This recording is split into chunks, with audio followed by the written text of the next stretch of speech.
Lumen students, it is week 22 and this is your Thursday video. We're going to be tackling some history. During the reign of Queen Elizabeth is also the time of William Shakespeare. When I think of William Shakespeare, probably the world's greatest playwright, I think he was someone who wore a variety of different hats. He seemed to know so much about the human condition. He understood history as well as mystery, magic, fantasy, the art, language. He was truly a Renaissance man, I think, in every state of the word. Let's read just a little bit more about him, okay, and the many hats that he wore. Elizabeth worked hard ruling her country, but sometimes she took time off to enjoy herself. She loved music, and she kept a 50-person choir and full orchestra at court. She paid composers to write songs for her choir. She even sang herself, playing the lyre, an instrument with strings, as an accompaniment. She liked poetry and wrote a few verses herself. Most of all, she enjoyed seeing a good play, especially a play written by William Shakespeare, England's most famous playwright. Shakespeare was born 6 years after Elizabeth became queen. When he was young, he acted in a traveling company that went from town to town, performing plays in wooden theaters and in the courtyards of inns. When he grew a little older, Shakespeare and several friends formed their own band of actors. Shakespeare acted parts, helped choose costumes, ran rehearsals, found props, and wrote plays. He wrote comedies such as The Taming of the Shrew, about a hot-tempered woman who has to marry a man she doesn't like, and A Midsummer Night's Dream, about fairies who play tricks on people who wander through the woods. He wrote tragedies, or sad plays, such as Hamlet, about a prince who has to avenge his father's death, and Romeo and Juliet, about a boy and girl who fall in love, even though their families hate each other. And he wrote historical plays based on the lives of great men and women in the past. Richard III tells a story of the English king who took the throne from the princes in the Tower, and Henry V is about the Battle of Agincourt in France. In all, Shakespeare wrote more than 40 plays, and they have been performed over and over again for the last 450 years. Shakespeare's plays have been translated into almost every language. They have been made into movies, written into books, and studied in schools. Some of the most familiar phrases in English come from Shakespeare's plays. Have you ever heard someone say, "Something's rotten in the state of Denmark"? Or, "To be or not to be, that is the question."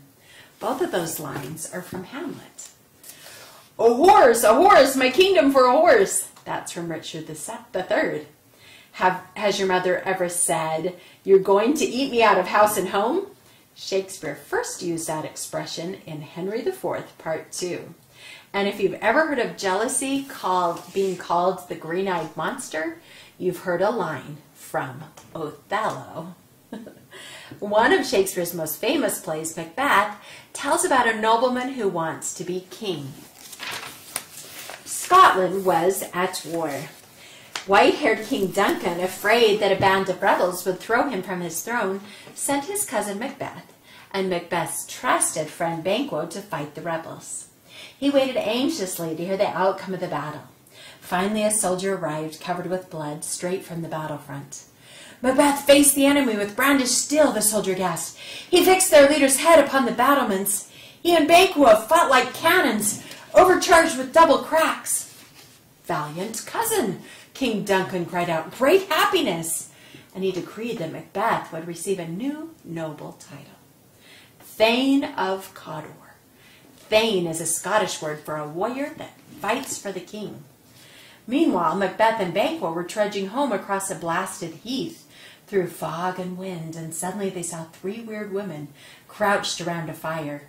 "Hail," the weird women cackled. "Hail, Macbeth, Thane of Cawdor, King of Scotland to be. And hail, Banquo, you will not be king, but you will be father to kings." And then they disappeared. "Where'd they go?" Banquo asked. "Have we gone insane?" I'm not the father of kings. Why did they call you Thane of Cawdor and King of Scotland? You're neither. But just then messengers arrived. Macbeth, they said, we have brought you word from King Duncan. He has made you Thane of Cawdor. When Macbeth heard this news, he was disturbed. The words of the weird women had already begun to come true.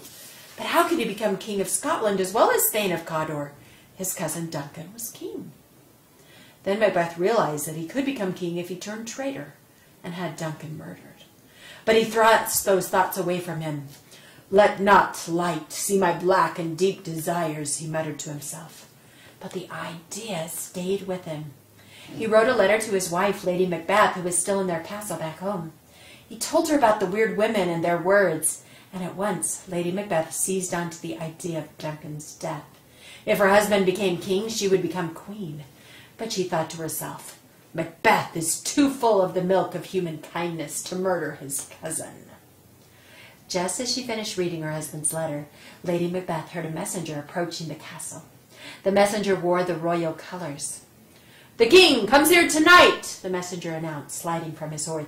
Macbeth is with him. They are returning from the battlefront. Make everything ready. At once, Lady Macbeth decided that she and Macbeth would murder King Duncan that very night. She paced the room, convincing herself that she was brave enough for the deed. Spirit of courage and ambition, fill me from the crown to the toe. Top full of direst cruelty, she growled to herself. Make thick my blood. Let no regret or conscience shake my purpose. As she spoke these horrible words, Macbeth came into the room. Duncan is with me, he said. Lady Macbeth put her hand on his arm. He must be provided for, she said, with great meaning. But although Macbeth knew what his wife meant, he turned away from her. The idea of becoming king was more and more wonderful to him, but he was not yet ready to kill his cousin, King Duncan. Just then the king himself entered with Banquo and other noblemen, and at once Lady Macbeth was all smiles. Your Majesty, she cried, you load our house with honor. Our servants are yours. Come to the hall where a great feast has been laid for you. And she led the king from the room. Macbeth remained, fretting to himself. If I were going to do it, he mumbled, I would need to do it quickly, not to wait. But oh, what a dreadful deed it would be. He is here, both as my king and as my cousin. I am his host. I should shut the door against murderers, not bear the knife myself. Oh, I do not have enough determination to do this thing. When Lady Macbeth returned, having taken Duncan and the others to the dining hall, Macbeth said sternly, Lady, we will go no further with this dreadful plan. He has just given me a great honor. How can I do this? What? Lady Macbeth snapped back. Are you afraid? You'll have to live with your cowardice the rest of your life. Be a man. Screw your courage to the sticking place. When Duncan is asleep, I'll give his guards drugged wine so that they will sleep like pigs, and then we'll say that his guards did it. And will they believe us? Macbeth asked nervously. Of course they will, Lady Macbeth said. We will be weeping so hard over Duncan's death that they will never suspect us. In another part of the castle, Banquo was getting ready for bed. He took off his sword and handed it over to his servant, and then he glanced out at the starless night. There's good housekeeping in heaven, he murmured to himself. All their candles have been put out. I should put my candle out as well, but I'm too restless. I feel that something terrible may happen tonight. As he said these words, Macbeth knocked on the door. Do you have everything you need? He inquired. I do, Banquo said, but I'm too restless to sleep. I've been thinking over the words of the weird women. They said that you would be Thane of Cawdor, and you are, but when they said that you would be king. Let's talk about that later, Macbeth interrupted, when you have the time. For tonight, sleep well. And while Macbeth and Banquo were talking, Lady Macbeth took drugged wine to Duncan's guards, and soon they were slumped outside the king's doors snoring. She took their daggers gently from their belts and crept into the king's room. Duncan too slept, but as Lady Macbeth stared down at him, she realized that he looked like her father. I can't do it, she whispered to herself, backing from the room, but she laid the daggers before the doorstep. Macbeth will see them when he comes by, she thought. Perhaps he will do the deed. After Macbeth left Banquo, he wandered up and down the hall in a frenzy of uncertainty. As he grew more frantic, he began to see things. I think I see a dagger hanging before me in the air, he cried. Is it my imagination? Is it a vision, telling me to carry out this dreadful plot? Here is a real dagger in my belt. Will I draw it? Yes, I will. I have made up my mind. Duncan, this night will go to heaven or to hell. And he made his way toward the stairs. Lady Macbeth waited for her husband in their rooms. When she heard his steps, she opened the door. There he stood, his face white. I have done it, he whispered, but I think I will never sleep again. I thought I heard a voice cry, sleep no more. Macbeth doth murder sleep. Macbeth shall sleep no more. Pull yourself together, Lady Macbeth told him. Go wash your hands. Put on your night clothes and we'll tell everyone we were asleep when it happened. When Duncan's guards discovered that the king was dead, Macbeth and his wife came yawning from their room, pretending to be shocked and horrified. Lady Macbeth even fainted. They played their part so well that Duncan's followers decided to make Macbeth the dead king's cousin, the next king of Scotland. But although Macbeth had gotten away with murder, he was afraid that Banquo would be the next to plot for the throne. Hadn't the weird woman said that Banquo would be the father of kings? Maybe Banquo was planning to put his children on the throne in Macbeth's place. So Macbeth hired 3 murderers to follow Banquo on his morning's ride and kill him. Now Macbeth was truly safe. But as he sat at dinner that night, Macbeth saw Banquo's ghost. He shouted, "Hence, horrible shadow!" startling his other guests who could see nothing. As time went on, Lady Macbeth and Lady Macbeth felt more and more guilt. They had nightmares. "We sleep in the affliction of these terrible dreams that shake us nightly," Macbeth complained, "while Duncan sleeps peacefully in his grave. He is better off than we are." Lady Macbeth started to walk in her sleep, rubbing her hands together over and over as if she were washing them. "Out, out, bloody spot," she would whisper, until someone woke her up. Finally, Macbeth decided to go find the 3 weird women again and ask them whether his throne was safe. He discovered them in a cave, huddled around a cauldron, chanting, "Double, double toil and trouble, fire burn and cauldron bubble." One of the women, hearing Macbeth approach, says, "By the pricking of my thumbs, something evil this way comes." And in came Macbeth. "Answer me this question," he said to him. "How long will I be king?" "Till the forest walks up to your castle," the women answered him. "Well, that will never be," Macbeth explained. "Who can command the trees to unfix their roots from the earth?" And he went home comforted. But when he arrived at his gate, he saw that his servants weeping. "Your lady is dead," they told him.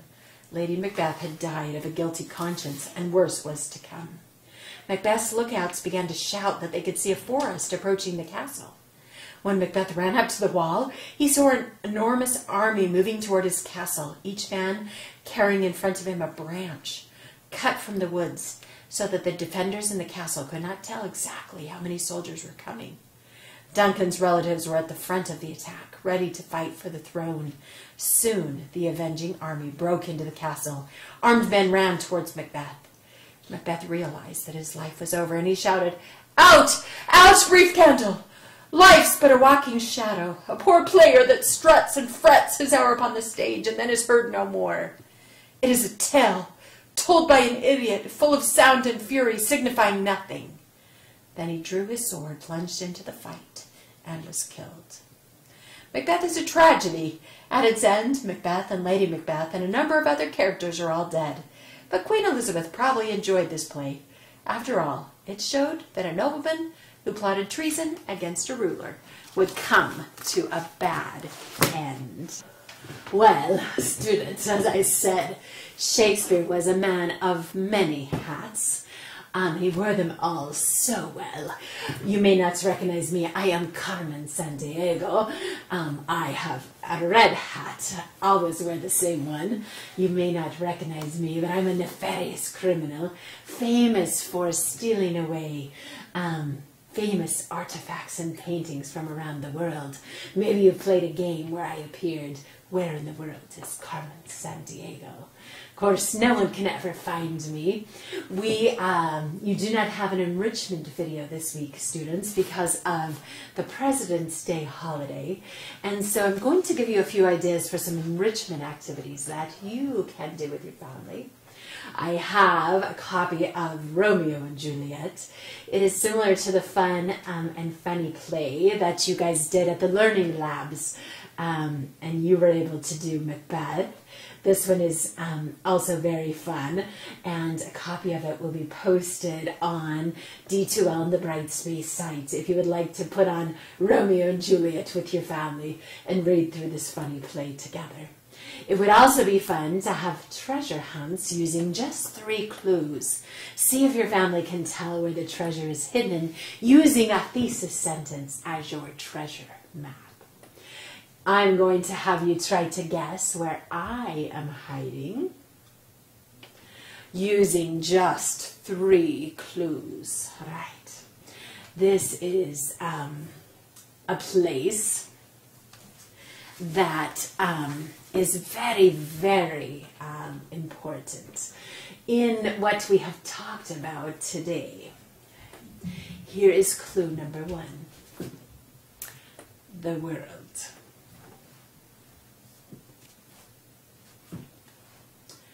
Clue number 2.